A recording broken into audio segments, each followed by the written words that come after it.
hi అండి అందరికీ నమస్కారం welcome back to our channel Anusha Reddy vlogs అందరూ ఎలా ఉన్నారు నేనైతే చాలా బాగున్నాను ఇంకా ఇవాళ రెసిపీ వచ్చేసి పునుగులండి చాలా బాగుంటాయి మరి అది ఎలా ప్రిపేర్ చేసుకోవాలో చూద్దాం అంతకంటే ముందు ఫస్ట్ టైం కనుక నా ఛానల్ ఎవరైనా ఫాలో అయినట్లయితే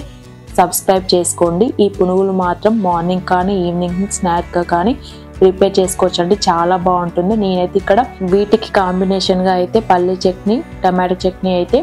కలిపి తింటున్నానండి చాలా బాగుంటుంది చూడండి లోపల మెత్తగా పైన క్రిస్పీగా కూడా ఉంటాయి మరి అది ఎలా ప్రిపేర్ చేసుకోవాలో చూద్దాం ముందుగా అయితే ఇక్కడ నేను లెఫ్ట్ ఓవర్ దోశ పిండి ఉంటుంది కదా అదైతే తీసుకున్నానండి ఇంకా దోశలు వేసుకున్న తర్వాత కొంచెం అయితే పిండి మిగిలింది ఇందులోకి చిన్నగా చాప్ చేసి పెట్టుకున్న అల్లం ముక్కలు కరివేపాకు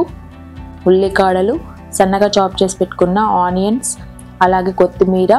ఒకటైతే పచ్చిమిర్చి కట్ చేసి వేసుకున్నాను ఇందులోకి పిండి లూజ్ గా ఉంది సో అందుకని 2 టేబుల్ స్పూన్ అయితే బియ్యం పిండి వేసుకున్నాను 1 టేబుల్ స్పూన్ శనగపిండి 1 టేబుల్ స్పూన్ మైదా పిండి వేసుకున్నాను పిండి బాగా లూజ్ గా ఉన్నప్పుడు మనం అలానే వేసుకుంటే పునుగులు మాత్రం చాలా ఆయిల్ పీల్ చేసుకుంటాయి సో మనకు పిండి అనేది గట్టిగా ఉండాలి ఇంకా ఇందులోకి అయితే జీలకర్ర సాల్ట్ వేయడం మర్చిపోయాను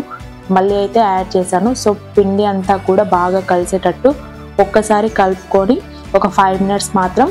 మూత పెట్టేసి పక్కన పెట్టేసుకున్నాను అంతలోపు అయితే స్టవ్ ఆన్ చేసుకొని ఒక కడాయి పెట్టుకొని డీప్ ఫ్రైకి సరిపడా ఆయిల్ అయితే పెట్టేసుకున్నాను ఆయిల్ బాగా హీట్ అయ్యే లోపు అయితే మళ్ళీ పిండి తీసుకొని ఒక్కసారి బాగా కలుపుకున్నానండి కొంచెం హెయిర్ ఫిల్ అయ్యేదాకా మనమైతే పిండి అంతా కూడా బాగా కలుపుకోవాలి పిండి బాగా లూజ్ గా కాకుండా చూసుకోవాలి మీకు కొంచెం మళ్ళీ టైట్ గా కావాలి అనుకుంటే కూడా బియ్యం పిండి అనేది యాడ్ చేసుకోండి పైన క్రిస్పీగా వస్తాయి లోపల మాత్రం మెత్తగా కూడా ఉంటాయి ఇంకా మీడియం ఫ్లేమ్ లో పెట్టుకొని మాత్రమే పునుగులు అనేది వేయించుకోవాలి ఇక్కడ నేను చూపించిన విధంగా పిండి అంతా కూడా చిన్న ముద్దలాగా చేసుకుంటూ వేసుకోవాలి మైదా పిండి శనగపిండి వేయడం వల్ల కూడా పునుగులు అనేది చాలా టేస్టీగా ఉంటాయి సో ఇక్కడ నేను చూపించిన విధంగా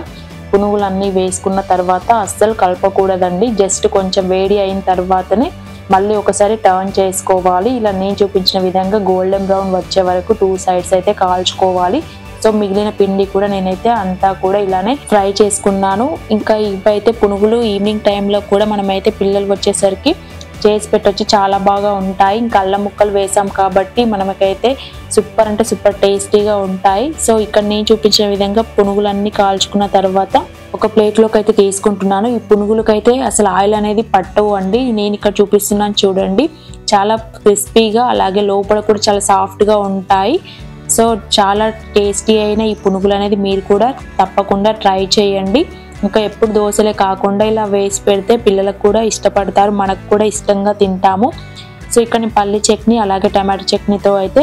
సర్వ్ చేసుకుంటున్నాను సో ఈ వీడియో మీకు నచ్చినట్టయితే like share and subscribe to our channel thanks for watching bye by